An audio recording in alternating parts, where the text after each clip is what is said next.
Hello everyone. हमारी video का topic है इलेक्ट्रोस्टैटिक।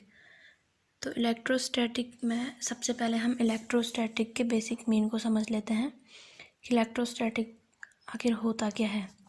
तो इलेक्ट्रोस्टैटिक्स में इलेक्ट्रो यानी चार्ज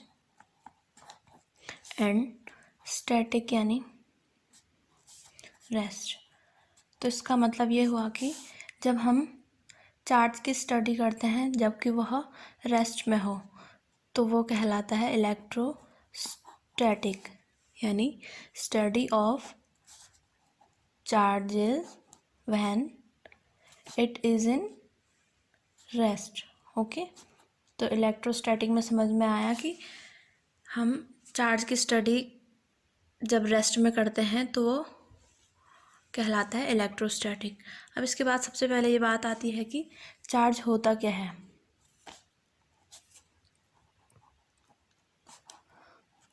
तो चार्ज क्या होता है?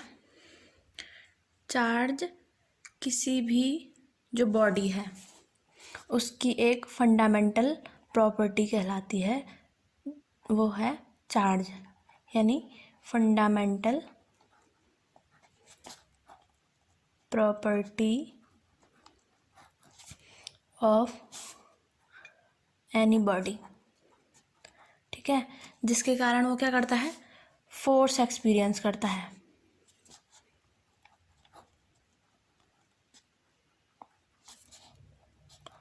अब वो फोर्स कैसे हो सकते हैं?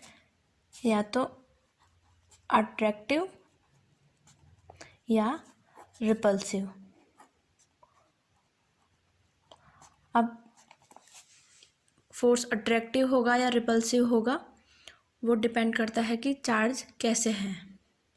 ठीक है, अब अगर हम कोई बॉडी ए ले लें और ये दूसरी बॉडी बी, ठीक है, या तो ये इसको रिपेल करेगी, एक दूसरे को ये रिपेल करेंगे, या फिर ये एक दूसरे की ओर अट्रैक्ट होंगी। तो इनमें दो टाइप के फोर्स होंगे, या तो रिपल्सिव फोर्स या फिर अट्रैक्टिव फोर्स।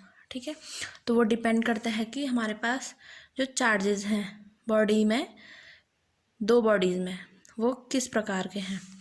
तो अगर हमने माना ए में पॉजिटिव चार्ज और बी में भी पॉजिटिव चार्ज लिया तो वो उनमें कैसा फोर्स लगेगा?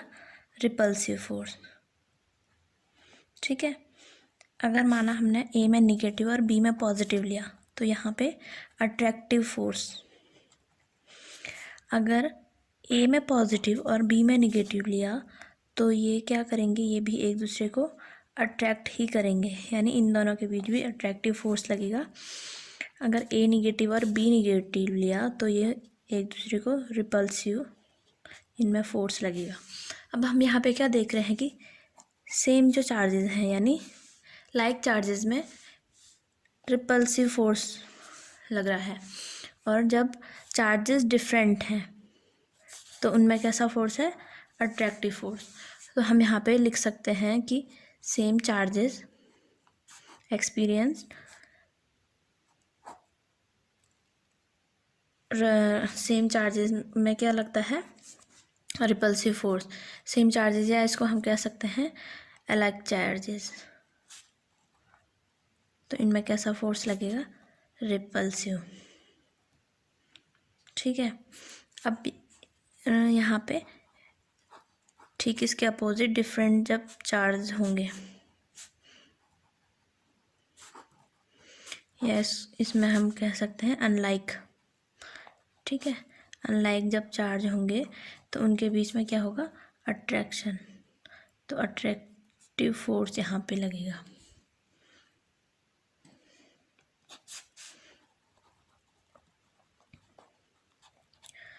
ठीक है, अब सबसे इम्पोर्टेंट बात कि हम किसी भी बॉडी में कैसे कह सकते हैं कि उसमें पॉजिटिव चार्ज है या उसमें निगेटिव चार्ज है।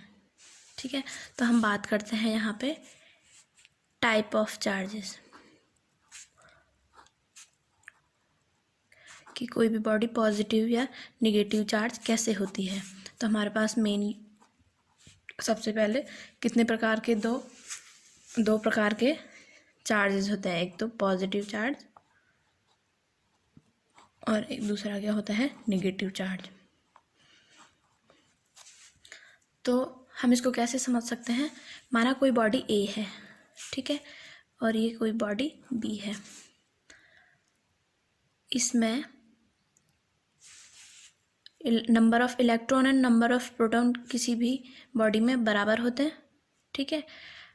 अब अगर हमने इनको आपस में रब किया या फ्रिक्शन इनमें प्रोड्यूस किया तो ये क्या होंगी, इसमें से माना 2 इलेक्ट्रॉन इसमें चले गए, ए से बी में चले गए, यहाँ इसके पास भी इसके 2 इलेक्ट्रॉन यहाँ से इसमें चले गए, ठीक है।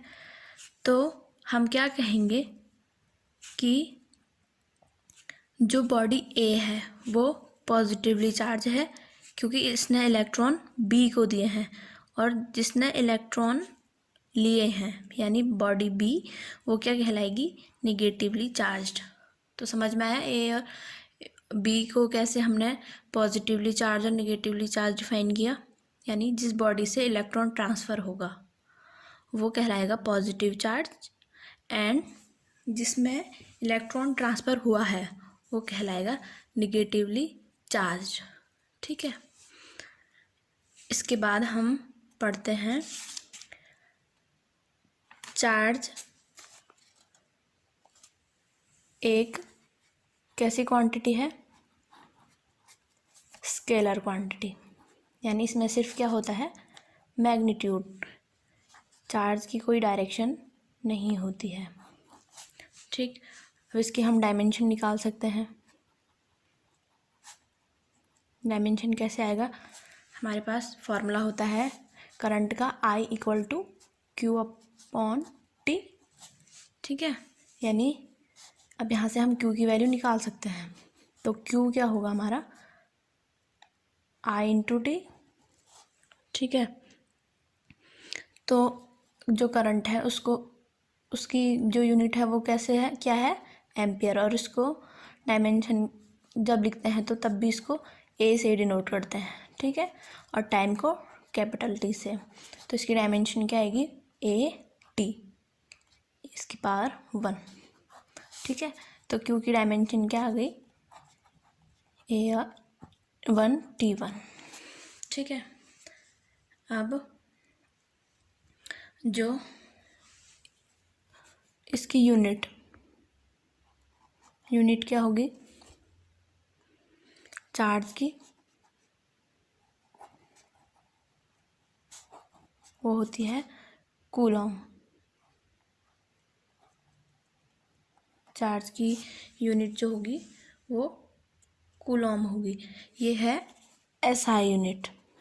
अब अगर हम CGS में इसकी यूनिट देखें तो CGS में इसकी यूनिट होती है स्टैट कूलॉम।